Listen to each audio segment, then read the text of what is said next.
Welcome to Lit with Ernest, where we dive into the lives and works of literature's most fascinating figures.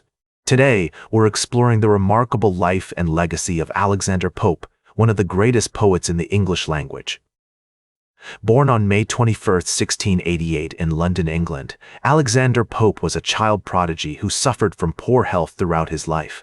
His father, also named Alexander Pope, was a linen merchant, and his mother, Edith Turner, came from a family of modest means. Despite these humble beginnings, Pope's parents encouraged his love for reading and writing, which would eventually lead him to become one of the most celebrated poets of his time. As a young boy, Pope attended Twyford School in Hampshire, where he developed a passion for classical literature and languages.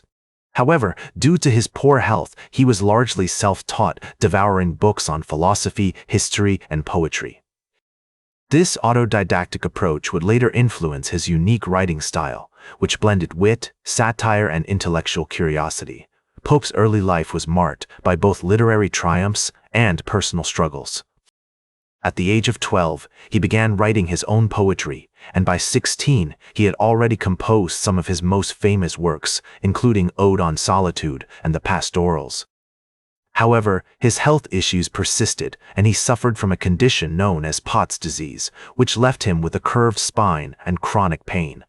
Despite these physical limitations, Pope persevered, and his writing flourished. In 1711, he published his first major work, an essay on criticism, which established him as a rising star in the literary world.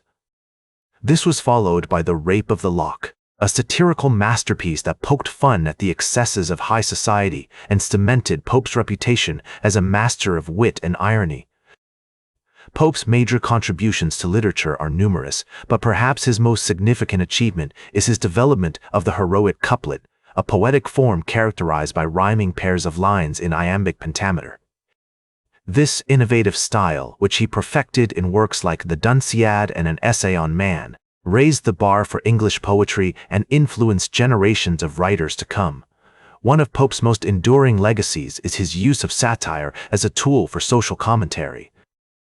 In works like the Satires and the Epistles, he tackled topics ranging from politics and morality to literature and culture, using humor and irony to critique the excesses and follies of his time. This tradition of satire continues to influence writers today, from Jonathan Swift to South Park.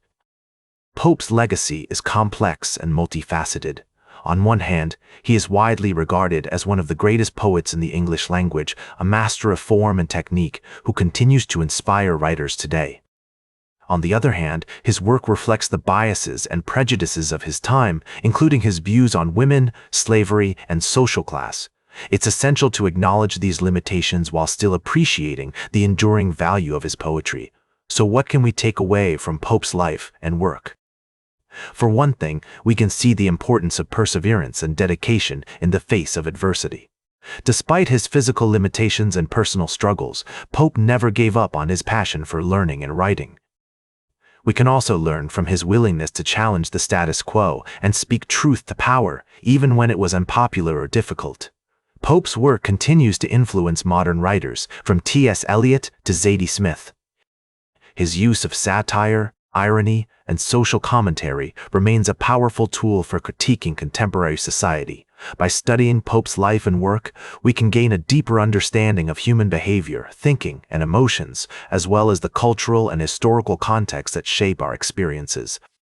As I always say, good literature is like a well-crafted fishing net. It catches us off guard, but it also sets us free.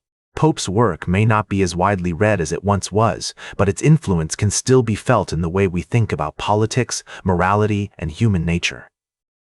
And that's what makes him a literary giant in my book. Like this episode if it hit true. Share it if you respect honest talk about authors. Subscribe because we'll do this again. This is Ernest, signing off.